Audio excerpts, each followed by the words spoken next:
Good morning, September 9th, Wednesday morning. Before we get started, I just want to invite you to come to our fireside gathering tonight. We'll probably go through the month of September here with them, and then we're going to go to a Bible study, and we're probably looking at a Tuesday night. So I'll keep you informed on what we're going to do with that. But today we're getting into Proverbs 6 and 7, and then 2 Corinthians 2. And again, both texts are talking about advice.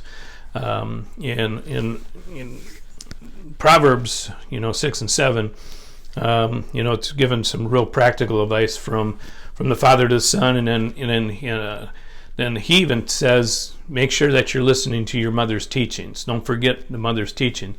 And I thought that was pretty interesting. The dad was teaching him about more work ethics and integrity, shaking hands with your neighbor and making an agreement and following through with it and taking care of business. Taking care of business. And then the mother's teachings and the rest of it. I mean, it's talking about idolatry and women coming after their sons, and particularly married women. And I thought, man, that must have been a big issue back then. And then the more I think about it, the more I hear about things of today. Those warning signs still come in effect. There's so many unhappy people out there in their marriages and their lives and stuff, and it's really warning them to stay away from those areas. But I thought it was interesting that the mother had that job to teach the sons what to watch for, and you have the godly women, who are hopefully not doing those things, and then you got the secular women who were probably doing things that they shouldn't be doing. So it's kind of heartbreaking, seeing that the women back then and even today were that unhappy, or and knowing the culture back then too, a lot of these were forced to get married. So maybe they were looking outside the the home, for that happiness or contentment or whatever. But it says just watch for that. Don't just stay away from that. Don't get trapped into those kind of issues in your life. And in 2 Corinthians, again, it's Paul writing to the church of Corinth on how to forgive. How to look at people in their lives and what's going on. And both texts, again, it's just some really good advice. So read through it real good.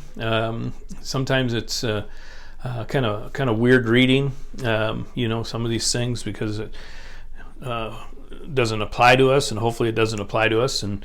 But these are things that should be taught. I see more and more nowadays that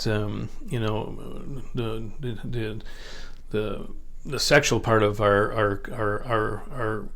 world, the kids aren't looking at it as a intimacy with somebody you love and you make a commitment to and you marry.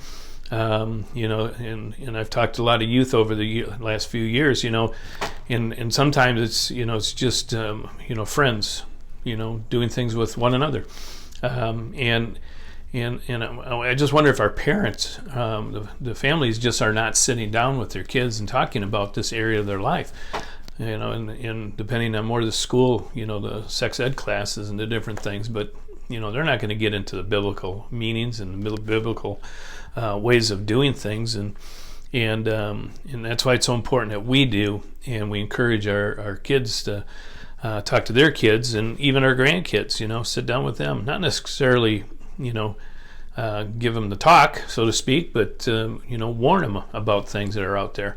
Why is it important to stay pure in these areas?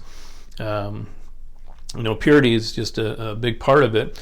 And I think Solomon was telling, the sons, listen to your mother. Your mother's a good woman, and she knows, she sees how these women act, and just be careful.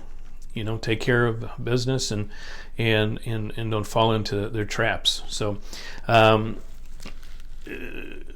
I just pray that you can read through this and pick out some really good content and things that we can apply to our lives. And even if we don't have kids in the house anymore, again, we have grandkids, we have people in our lives that we can talk to, and the warning signs of today are probably a little different than back then, but not a whole lot. I mean, if you really read through it, you see some of these behaviors of people in our world.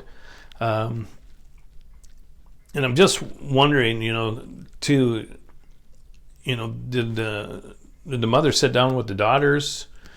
Did the husband, the father, sit down with the daughters and warn them about the guys out there?